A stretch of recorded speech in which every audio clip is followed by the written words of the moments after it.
ბერლინში ამერიკელებისა და უკრაინელების დელეგაციების ორდღიანი და საერთო ჯამში 8 საათიანი მოლაპარაკებები სამშვიდობო გეგმის პუნქტების უმეტესობაზე შეთანხმებით დასრულდა.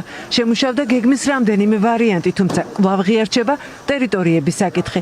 უკრაინა რუსეთისთვის დონბასის დათმობას არც დე იურე და არც დე ფაქტო არ აპირებს.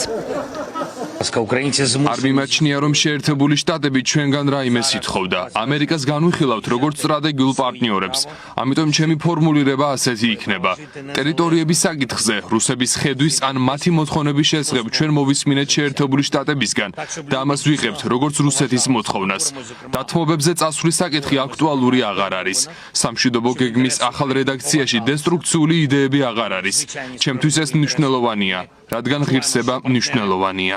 ამერიკის დელეგაციასთან მოლაპარაკებებში მონაწილე ევროპის ლიდერებმა შეხვედრის შემდეგ ერთობლივი განცხადება გაავრცელეს უკრაინის უსაფრთხოების გარანტიების მონახაზით. შეიქმნება მრავალეროვნული ძალები მსურველთა კოალიციის ფორმატში, რომელიც შეერთებული შტატების მხარდაჭერით დაეხმარება უკრაინის შეიარაღებულ ძალებს აღდგენაში უსაფრთხოების დაცვაში ცასა და ზღვაზე. უსაფრთხოების გარანტიები იქნება იურიდიულად სავალდებულო და ახალი თავდასხმის შემთხვევაში რეაგირება სამხედრო გზით მოხდება. ამერიკელებმა უკრაინელებს ნატოს მეხუთე მუხლის ანალოგიური გარანტიებით დაცვა შესთავაზეს. 4 წლის განმავლობაში თავის ტერიტორიას უკრაინელი ხალხი იცავს და ცვლილებების შესახებ გადაწყვეტილების მიღება მხოლოდ მათ შეუძლიათ. შეერთებული შტატების მიერ შეთავაზებული სამართლებრივი და მატერიალური გარანტიები ნამდვილად მნიშვნელოვანია. ეს ნამდვილი პროგრესია, რომელსაც მივესალმები.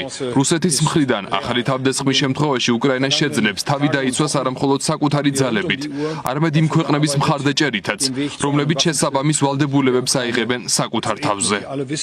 შეერთებული შტატები ბერლინის მოლაპარაკებებს გარღვევად აფასებს. ევროპის ლიდერებსა და ვოლოდიმირ ზელენსკის თეთრი სახლიდან ელაპარაკა დონალდ ტრამპი. შეერთებული შტატების პრეზიდენტი აცხადებს, რომ ევროპასთან ერთად მუშაობს უსაფრთხოების ისეთ გარანტიებზე, რომელიც ხელახალ ომს აღარ დაუშვებს.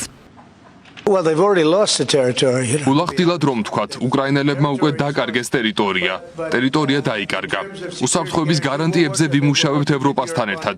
ევროპა იქნება მისი დიდი ნაწილი. მუშაობთ ისეთ უსაფრთხოების გარანტიაზე, რომ ომი აღარ დაიწყოს. ჩვენ არ გვინდა, რომ ომი ხელახლა დაიწყოს. ბერლინში განხილული სამშვიდობო გეგმის ვერსიებზე მუშაობა ამ კვირაშიც გაგრძელდება. შემდეგ ამერიკული მხარე მათ რუსეთს წარუდგენს, თუმცა მოსკოვის პასუხი ცნობილია. კრემლში ოკუპირებულ ტერიტორიებთან დაკავშირებით კომპრომისზე წასვლას გამორიცხავენ.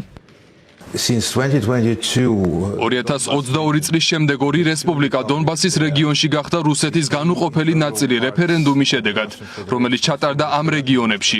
ამას გარდა იგივე მოხდა ზაპოროჟიესა და ხერსონის ოლქებში, რომლებიც ასევე რუსეთის განუყოფელი ნაწილებია. არ ვსაუბრობ ყირიმზე, რადგან მისი ისტორია 2014 წლით თარიღდება. ასე რომ გვაქვს 5 სუბიექტი და არანაირი ფორმით არ შეგვიძლია მათთან დაკავშირებით კომპრომისზე წასვლა.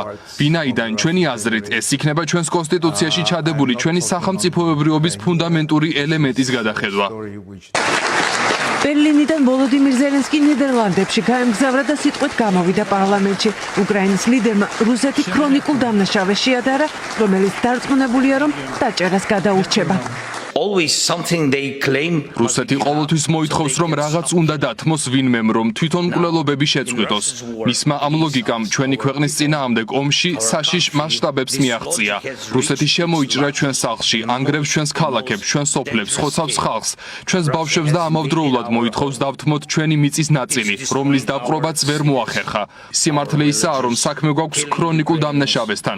ყოველი დარტყმისას რუსეთი იქცევა ისეთი დამნაშავის მსგავსად, რომელიც დარწმუნებულია, რომ არასდროს დაიჭერენ. რუსეთს კი ჩადენილი დანაშაულებისთვის ფასის გადახდა უკვე საერთაშორისო მექანიზმის საშუალებით მოუწევს. ჰააგაში დაფუძნდა საერთაშორისო კომისია უკრაინის საჩივრებისთვის შესაბამისი დოკუმენტების ხელმოწერით. უკრაინას არ აურჩევია ეს ომი. უკრაინა ირჩევს დაიცვას საკუთარი თავი და ევროპული მომავლის უფლება.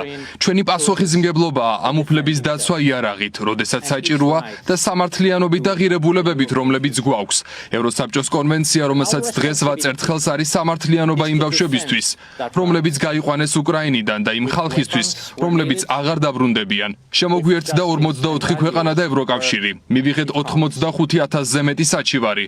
ჩვენ ავირჩიეთ სწრაფი გზა და შევქმნით საჩივრების კომისია. კონვენციას, რომლის საფუძველზეც საერთაშორისო კომისია შეიქმნა, საქართველოს შეუერთდა.